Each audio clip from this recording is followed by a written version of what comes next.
Happy Friday here, and welcome to another edition of Husker Online Headlines. Sean Callahan, Steve Sipple. We are away from each other. Sip and I had been in Texas working on recruit spotlights all week. I'm in Florida now, sitting in my hotel room. I was trying to get a good backdrop going, but I just couldn't get the technology lined up, Sip, to kind of rub it in. But I'm here. Rub it in. That's what you were looking to do. A little poolside, right? Well, I was a part of history. I came down on the first flight from Redway Airways out of Lincoln to Orlando. And I kind of covered the launch when they took off. And then when we landed, Orlando Mayor Buddy Dyer and Lincoln's Mayor Larry Gaylord Bair had a press conference in Orlando.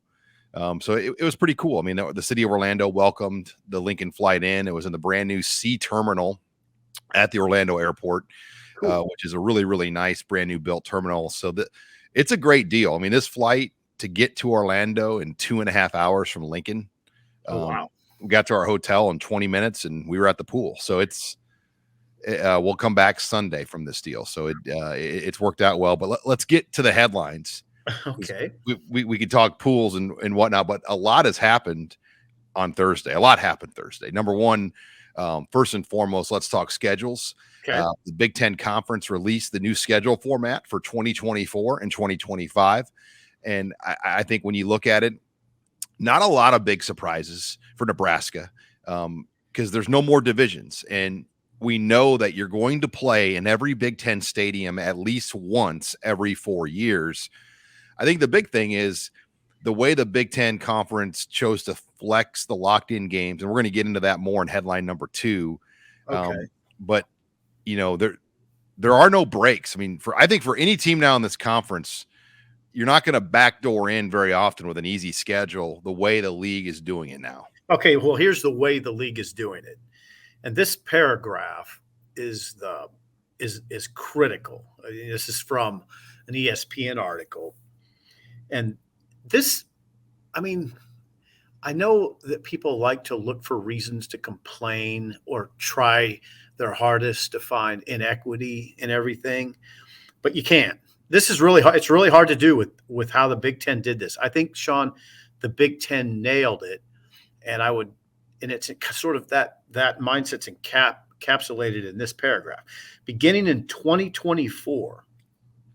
Every conference pairing will take place at least twice in a 4-year span, once at each member school's home stadium. That's it. I mean, they went through, according to ESPN, the Big Ten reviewed 171 versions within the Flex Protect Plus model. And I mean, this was exhaustive. The process they went through. And I think they nailed it. I just think they nailed it. Huh? And nobody's going to have more than one LA trip a year.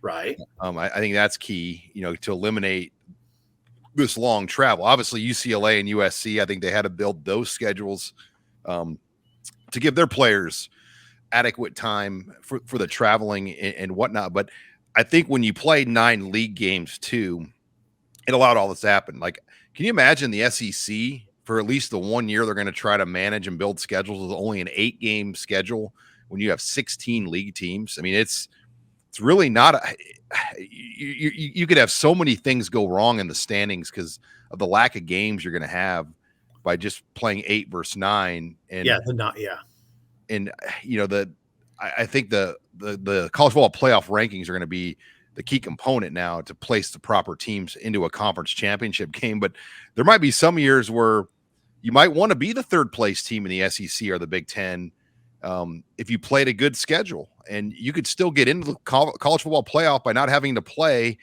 in the Big Ten championship game. Right. I don't know if you want to roll those dice, but I guess it definitely could happen that way.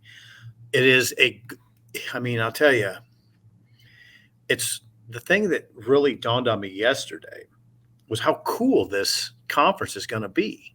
I mean, USC and Michigan playing, USC, Nebraska, Nebraska going to USC coming to Nebraska, UCLA, all of that. I mean, Michigan and USC, Michigan hasn't played at USC since 1958. those are the kind of things that are amazing in a regular season game.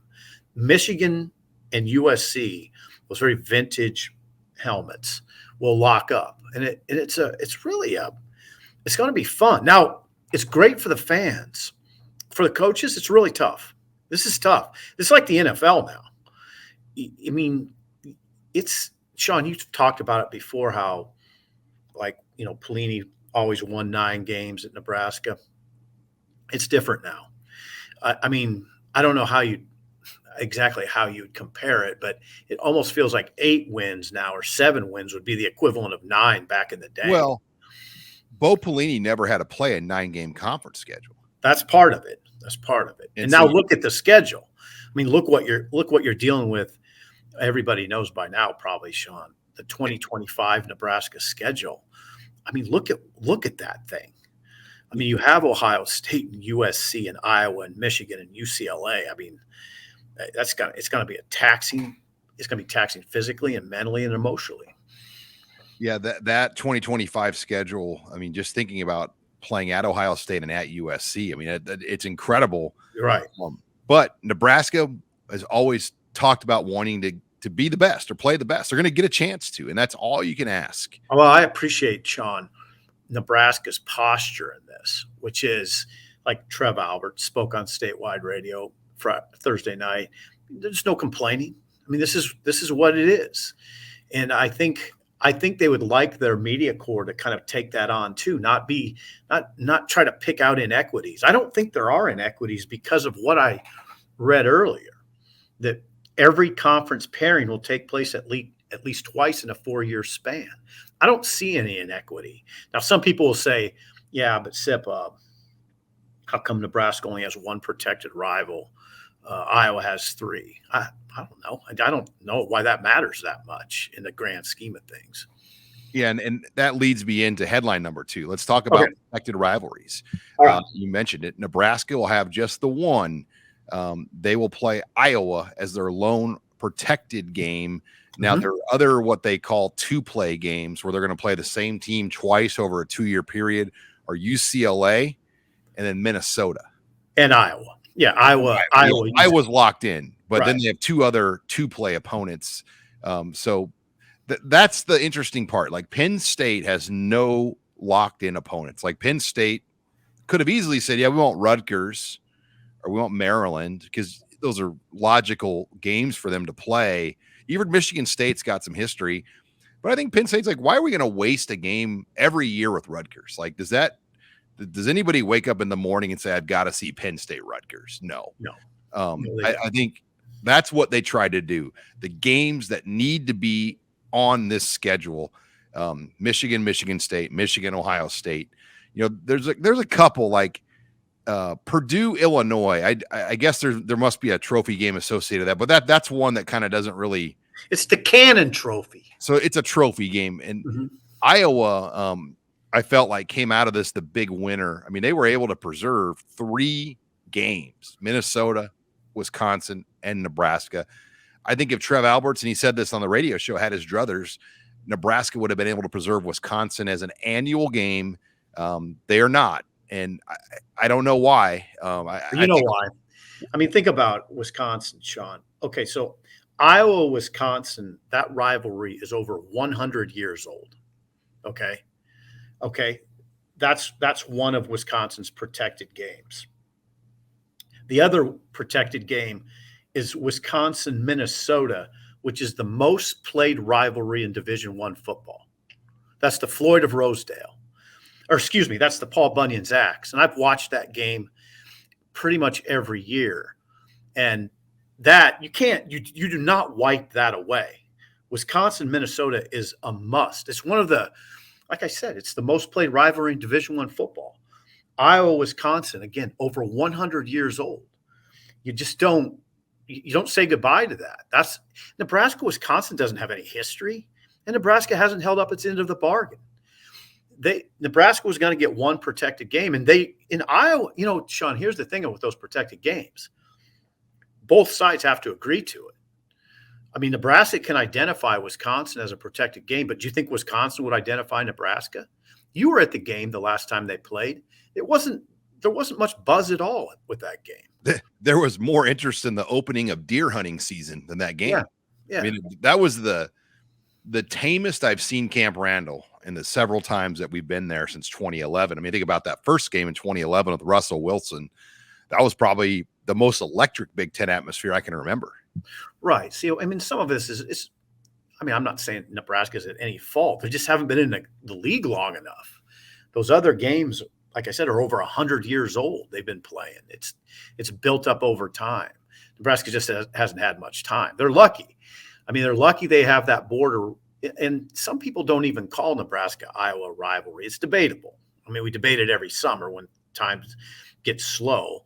I tend to think of it as a rivalry, and I'm glad it's protected.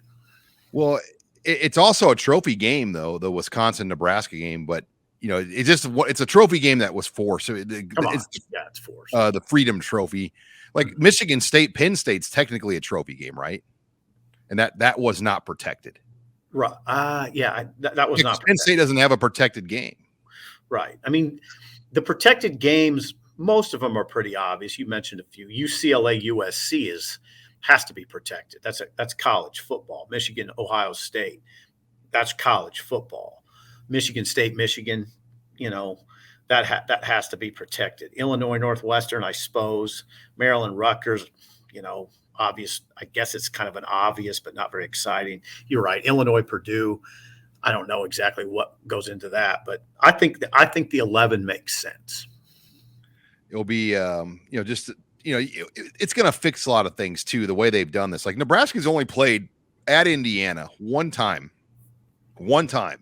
in the history of joining this conference.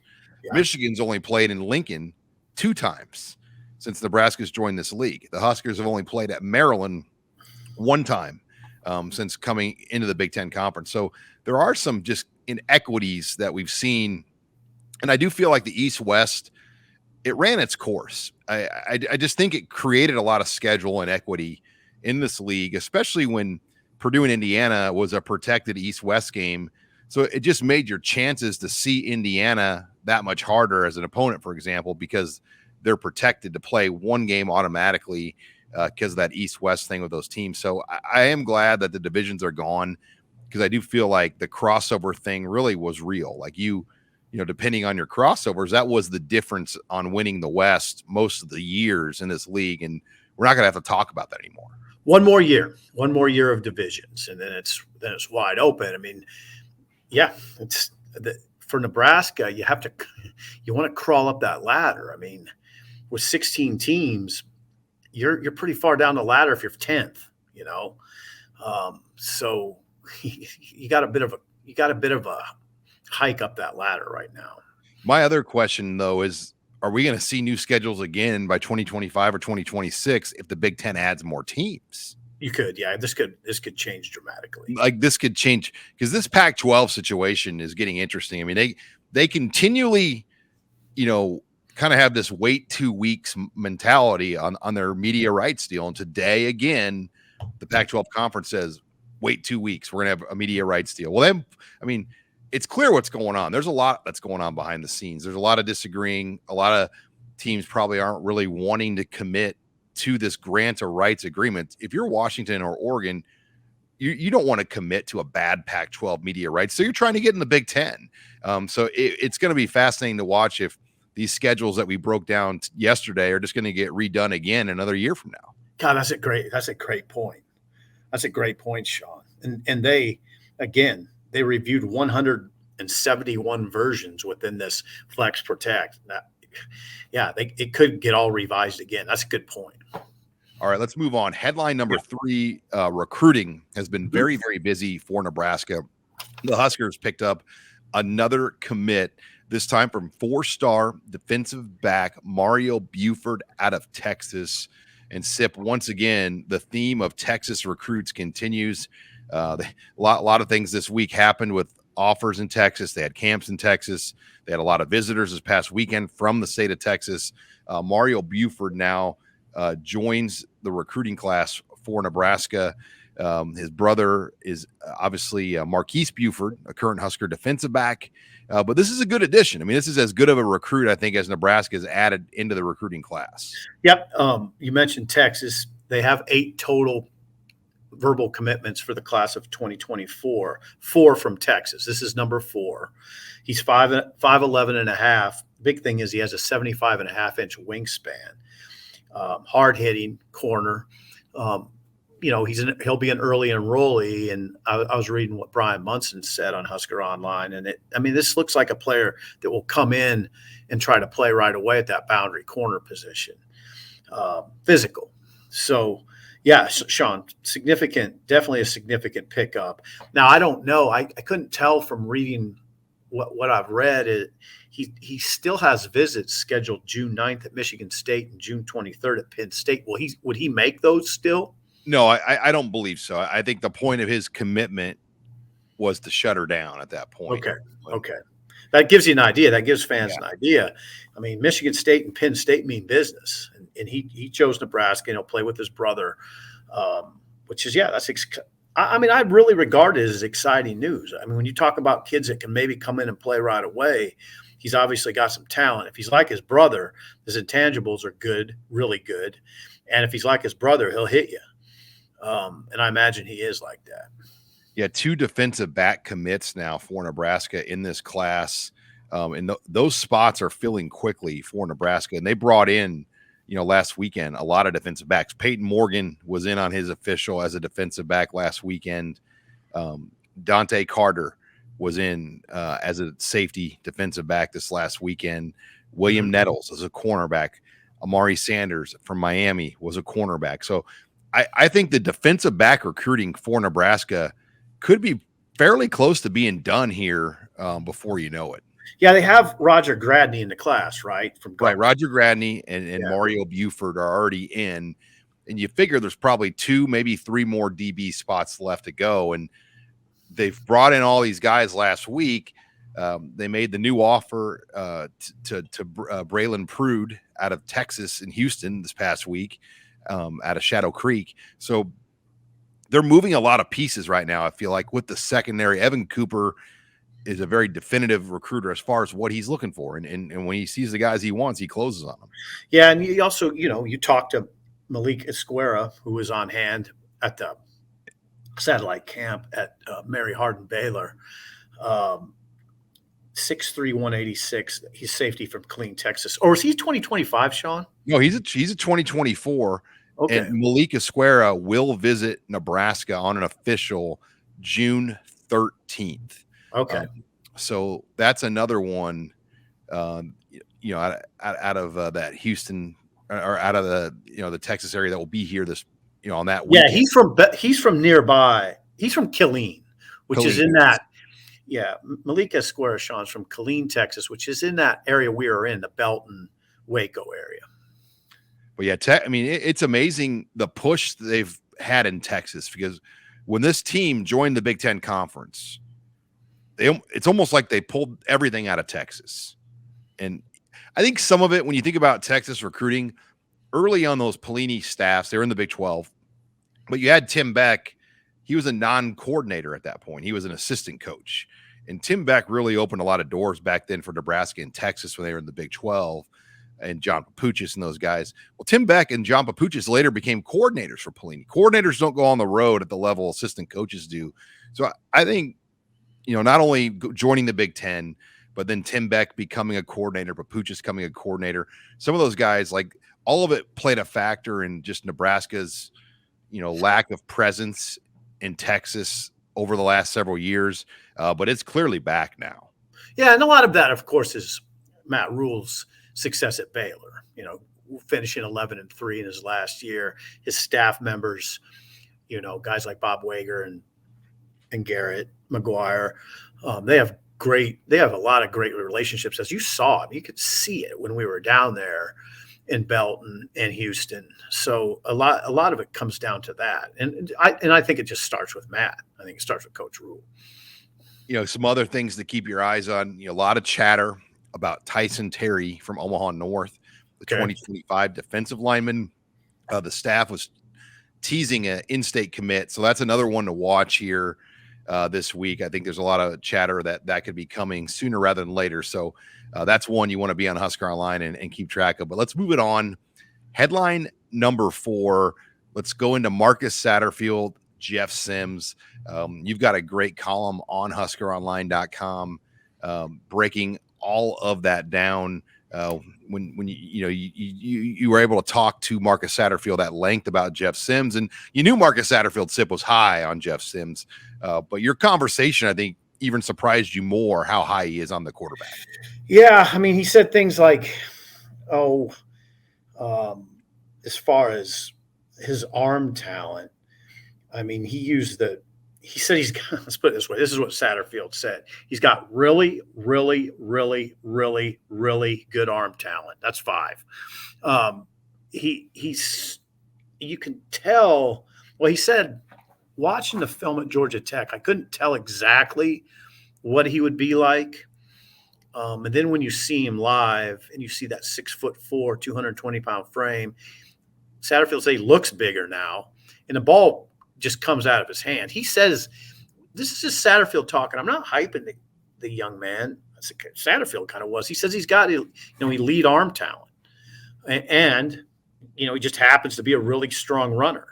But the big thing is he's pass first. He's a pass first guy. But they really like the fact that he can pull it and run it when you have to. And you talk to any defensive coordinator, a pass first guy that can run like him, that's the biggest headache you have. That's the biggest headache.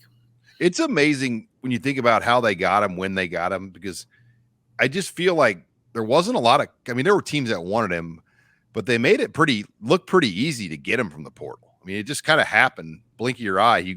He was committed to Nebraska. Obviously NIL, other things are involved. But this is a guy that, knowing what we know now, I think a lot of people are like, wow, Nebraska really got a good quarterback potentially out of the portal. Well, they're going to lean on him. So if you're, there's that conversation about Nebraska being a bowl team. They're not too bad. Rule inherited a pretty good situation. Well, it starts with Sims. Any optimism you have with this team has to start right there with Jeff Sims, in my opinion. I don't know where else you'd start it, Sean. So that's a lot of it. Now, Sims clearly is number 1. I don't feel like we're being irresponsible by talking about him as a starter. The gap between he and Chubba Purdy and Heinrich Haarberg is probably a little wide for some people's liking, including mine. Not Satterfield's, though. At least he didn't sound that way. He said, no, I'm comfortable. I'm comfortable with those guys.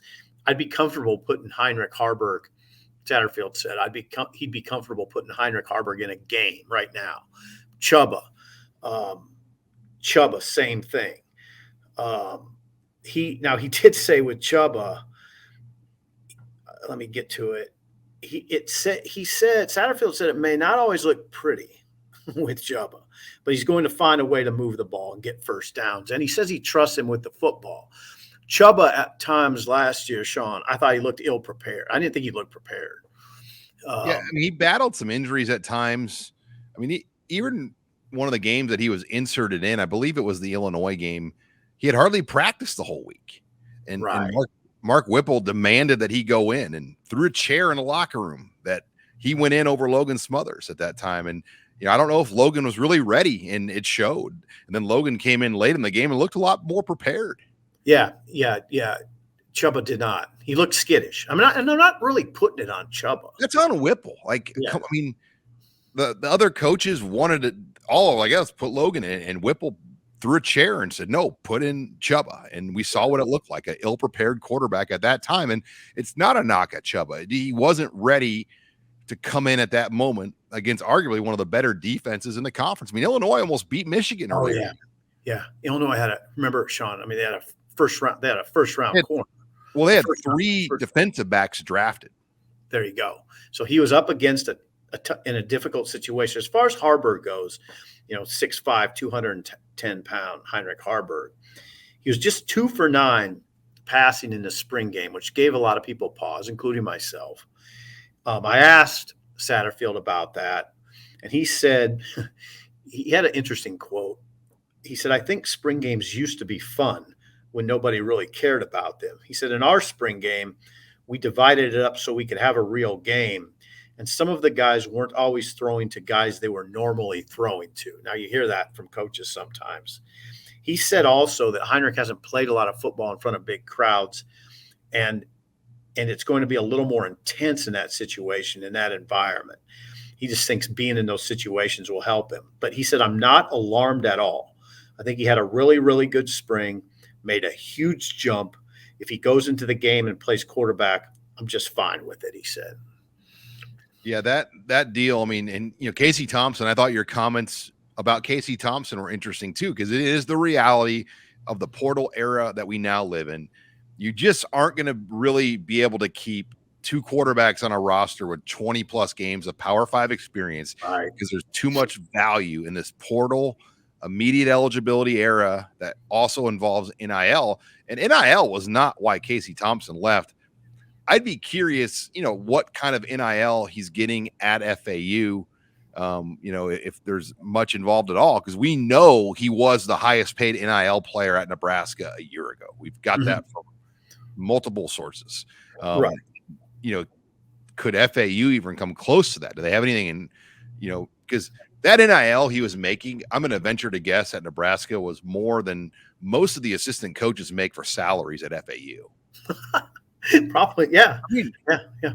Oh, I think you're exactly right. If it's the number I have in my, which probably let's call it 200,000 to 300,000 range. Yeah, and there's not that many FAU coaches making that, right? Head coach.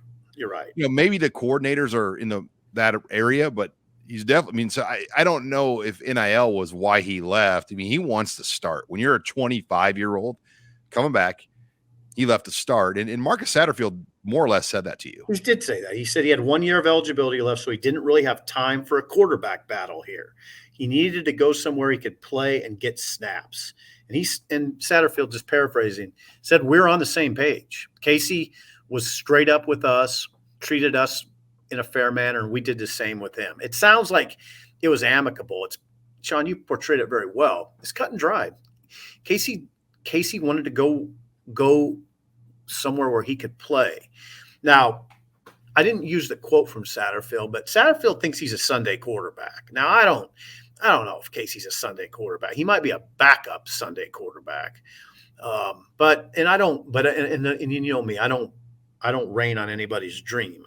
I mean, I hope Casey can do that. I don't know. I haven't seen that. And after seeing Sims and seeing that size and arm strength, you can see it was going to be I kind of concede this now, Sean. It was going to be an uphill climb for Casey.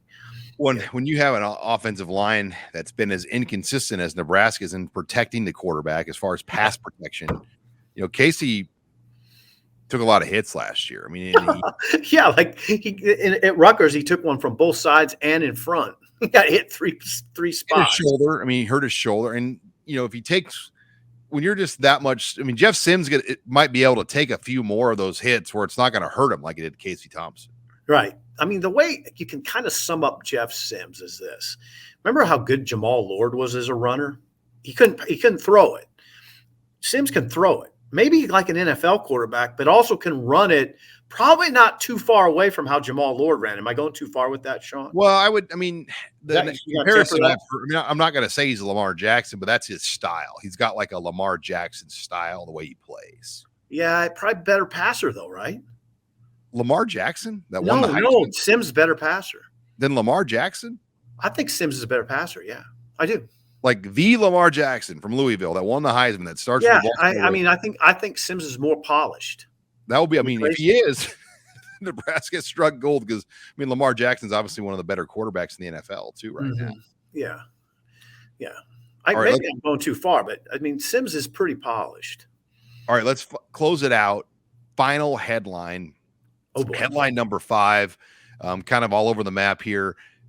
Lots of recruiting camps this weekend in Lincoln. There's going to be 2 of them. Regular session camps on Saturday and Sunday. There's going to be a kicker/specialist camp that will also include long snappers. And I've got kind of a fairly good idea on some of the names that are going to be there. One of the guys that has an offer that's going to camp at Nebraska this weekend is Jack Limbaugh. He's the son of a former Husker volleyball player, Amber Holmquist. Okay. And he's out of Iowa. He'll be a guy that's here this weekend as a defensive lineman. His dad also was a former Husker walk-on player in that era. I believe his name is Jack Limbaugh as well. Okay. So yeah. He'll be at the camp this weekend. There's a few other guys like, Brady McGill from Omaha Roncalli, a quarterback, is expected to be there. He's a very, very, accomplished quarterback, one of the better ones, in the area. And if Nebraska get like a walk-on out of him or something, that would be a home run. I think he would be a really, really good player to bring into the program. So that's the key. They're going to have a lot of guys that they're going to look at. What will they ultimately be, though? Are they offer guys? Are they walk-on guys? What will come out of this weekend of these camps? Okay. So that's, you say not tonight though, not Friday night? No, it's all Saturday and Sunday. Okay. The 10th and the 11th. Okay. So there's a specialist camp. So hold on, let me break this down here. The specialist camp is tomorrow, and then there's also a regular camp tomorrow, and then on Sunday there's another regular camp. Oh, when's the fullback camp? The fullback camp's later in the week. Oh, okay. Okay. So the fullback camp's not this weekend. Okay. That's during the middle of the week. Now you will have the team camp opening up, and that's going to be interesting because Creighton Prep will be there. Elkhorn South will be there. So they'll have all their guys there. Columbus Lakeview is going to be at the team camp as well.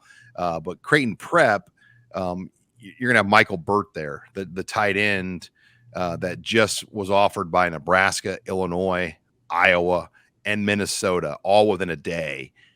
He'll be at the team camp with Creighton Prep, head coach Tim Yonk, and their entire program. And that's an opportunity. He will also take his official visit to Nebraska. He's going to be at Iowa this weekend, then Nebraska the following weekend, and that's all he's got scheduled right now. So Michael Burt, Omaha Creighton Prep, another in-state tight end. And man, I mean, how many tight ends is this state going to keep producing, Sip? Because there are a lot of them. Yeah. Yeah. And that's the kind of guy you want, obviously. I'm interested to watch him for sure.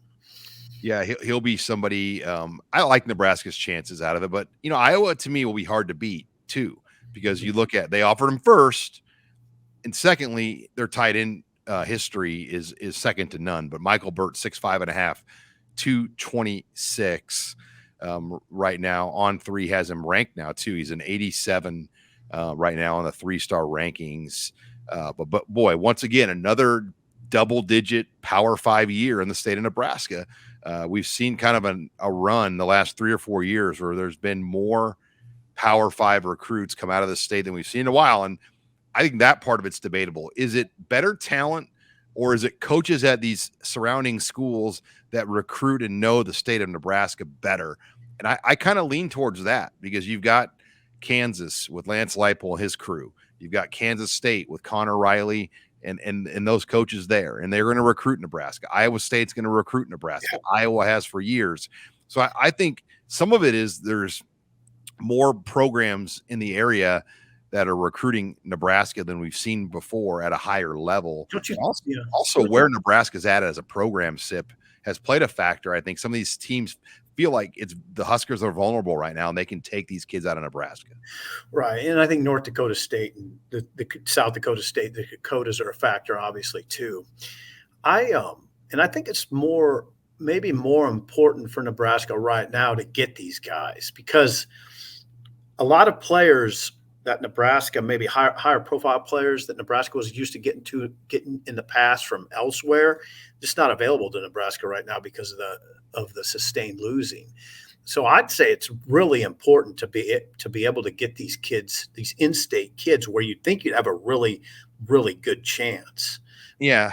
Right now, they're in a challenging situation. That's what we've seen, Nebraska. The high-profile 5-star, high 4-star guys, it's really difficult right now. Yeah, right now there's 10 players in the state that currently hold Power 5 offers. 10. That's a good number, Sean. And, Nebraska's not going to get them all. I mean, another nugget we reported this week at Husker Online, Nebraska has parted ways mutually with Devon Hall out of Bellevue West, the wide receiver. Currently has no visits lined up in June. No, new offers of note. He's trying to get a Tennessee offer. He camped at Tennessee. They have not offered him yet. But Nebraska just kind of went their own direction with Devon Hall this week too. That's definitely notable because he is obviously one of the higher ranked in-state players, but I think they kind of just didn't see it as a fit right now. Isaiah McMorris, on the other hand, he will be visiting June 23rd. You have to like Nebraska there with Daniel Kalen. I think for Nebraska, this is the priority in state. Get Carter Nelson, get Isaiah McMorris. They're coming in late. Caleb Pyfrom, I believe at Omaha Central, he's got to make his decision by the end of June here. Nebraska will not hold the spot for him that long. So what will Caleb Pyfrom ultimately decide to do? Eric Ingerson at Pitt, I do think that one's gone now. He's solid to Pitt, went down there. You had Pat Narduzzi. What you think of that, by the way? Pat Narduzzi kind of trying to troll Nebraska and Matt Rule a little bit this past week. I mean, I guess the word classless comes to mind for Narduzzi, which it often does. I mean, he's very critical of other coaches, and taking a swipe like that at a very tradition-laden program, a prestigious program, I think is unnecessary. Well, it's obviously completely unnecessary and classless. And I don't think Matt responded out, publicly. That which he shouldn't. He really shouldn't respond. That's my opinion, Sean. Yeah. Then Michael Burt, that's another one. So when I kind of like size up the in-state kids right now, the Power 5 guys, I mean, I think Michael Burt, McMorris, Pyfrom, Carter Nelson. I mean, those are the four that they would take and close out with today, just kind of based on what we know and how the month of June is kind of shaped up. Rip those names off one more time, Sean. So Carter Nelson, the tight end out of Ainsworth. Obviously. Isaiah McMorris, Bellevue West wide receiver. Caleb Pyfrom, Omaha Central offensive lineman. That's 3. And then Michael Burt, the tight end out of Creighton Prep, would be 4. I think in a perfect world, that's how they would like to close out these in-state kids in the state right now. And Burt, you would say, just kind of cropped up fast, right? I mean, yeah. He was a 3-sport athlete at Creighton Prep. He plays baseball. He played basketball. That's really hard to do at a school like that. And I think for a while he considered himself more of a baseball player. And, when I saw him at the in-state tour, you knew right away, like, wow, this kid's a legit 6'5.5". He's 225. He's athletic. There was a lot there with Michael Burt. Just looking at him back in the winter, he had no offers. And then slowly they just started to come in. And, it started out with like the MAC offers and whatnot. But once people saw him in a camp setting, that's where everything really took off for Michael Burt.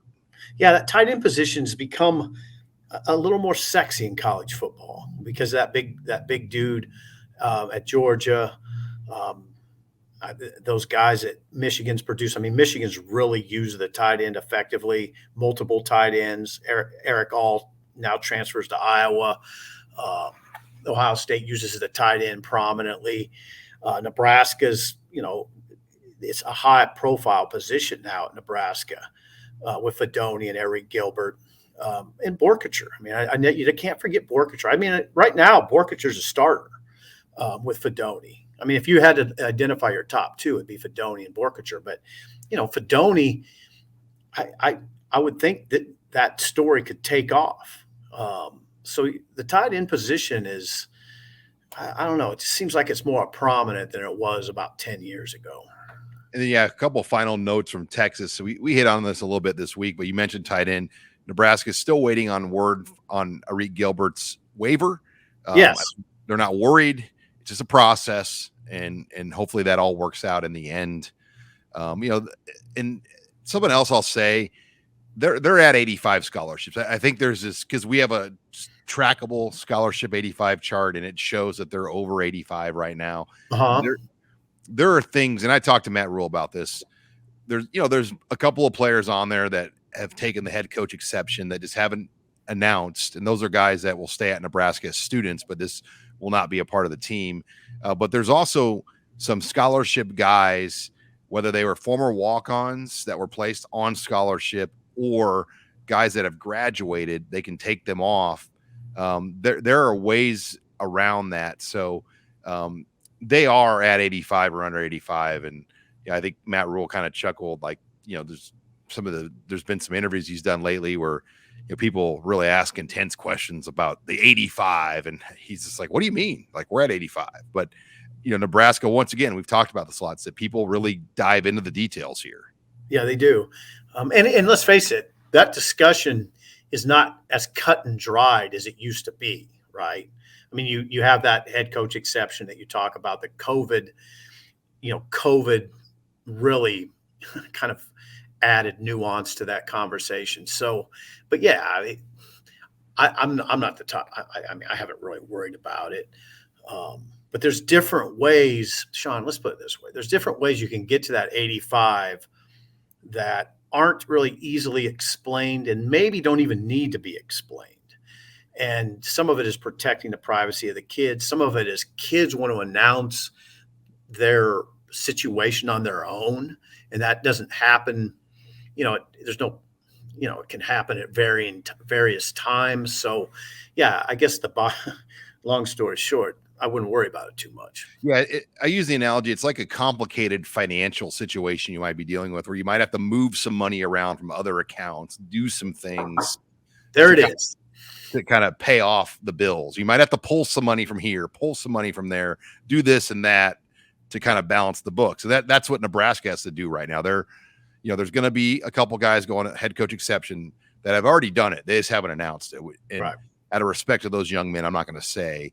There's also there's 4 or 5 guys that are listed on there that are now on NIL essentially. Mm-hmm. Yeah, that's the other part of it. You can put a player basically on the equivalent of a full ride scholarship through NIL. Again, that's a nuance that wasn't there, that wasn't available 5 years ago. Now it's available. You can do that. And I would venture to guess, Sean, educated guess, that there's maybe a starter or two that's no doubt. Yeah, that's on an NIL. We'll just call it an NIL scholarship, right? It's not, it's an NIL scholarship. That's what it is.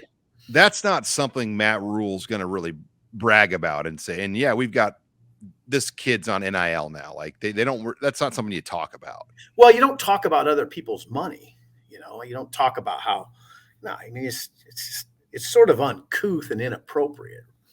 Yeah. It's like when they always list the salaries of like the superintendents and whatnot, then it leads to about 55 people commenting about what the guy makes. And it'd be the same thing with NIL. Like if you listed what every guy made, there'd be a lot of chefs in the kitchen that would have an opinion about who's making what. Yeah. Back in the day here, the local media, what we did, you could always list the head coach's salary and the 10 assistant salary. And people were okay with that over at Nebraska. But there was a time when we started listing, it got pretty far down. It got to the point where we were listing people in the athletic department that were pretty far down the ladder. We were listing salaries, and it rankled people. Like, why do you feel the need to do this? So it's kind of goes along with that. Well, and even to the point where they were listing like cars that you got at that. Yes, that was a sticking point with some staff over there. Yeah, why is the director of operations? Why do you have to say that he gets a vehicle? Well, and then the paper used to list like their club memberships, like so-and-so got a membership to the Lincoln Country Club or this club or that club. And, it just kind of, I get it. It's technically public information, but how many other places are doing that? Like listing that? I'd say 0 or a handful at the most. And that's why Sean Eichhorst got rid of that. He didn't like that look of it so the coaches no longer get a car here or a club membership. Which, yeah, that's interesting because they did a lot of places. That's not the case. So if like a coach now wants to join Firethorn or Wilderness Ridge, they have to pay for that on their own. They don't get a free comp membership anymore. God, hey Sean, I I guess that got by me that Eichhorst. Now that you mention it, I remember it. But yeah, he ended that. Those coaches used to get complimentary vehicles and club membership in a car. But you know, it was like they were listing the vehicle each person was getting in the paper, and there was somebody that wasn't a coach, and somehow he had a connection. He was driving like a used, Lexus SUV, something like really, really nice, or like a Land Rover, and people are like, why is he driving a Land Rover? They just don't want that. I think he's like, we don't even need this. We're just going to cancel the car deals. Now, there are still some people up there that were grandfathered in, and they still get car deals at Nebraska, but it's not any football coaches, because obviously there's nobody up there grandfathered in on car deals because there's been so much turnover at Nebraska. I think it's time for you to get to the pool, Sean. Yep, that's it at this point. Well, hey, Sip, I appreciate you joining me. I'll be back Sunday.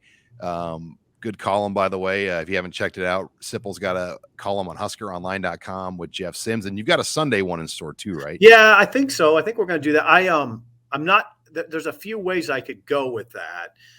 It might be an angle on Terrence Knighton. It could be, an interesting part of our, I had a good discussion with Garrett McGuire about recruiting against his dad. They go after the same players in Texas. Joey McGuire, of course, is the head coach at Texas Tech. And those two literally recruit against each other, which is it was a fascinating conversation. So yeah, lots to keep up on. We still got a promo running right now. $1 for 3 months, or get an annual for $49.95. That's the best offer you're going to get at HuskerOnline.com. So check us out. Take advantage of this June special, $1 for 3 months, or 1 year for $49.99 at Husker Online. Well, signing off here in Orlando, Florida. He's Steve Sipple back in Lincoln. I'm Sean Callahan. Thanks for watching another edition of Husker Online Headlines.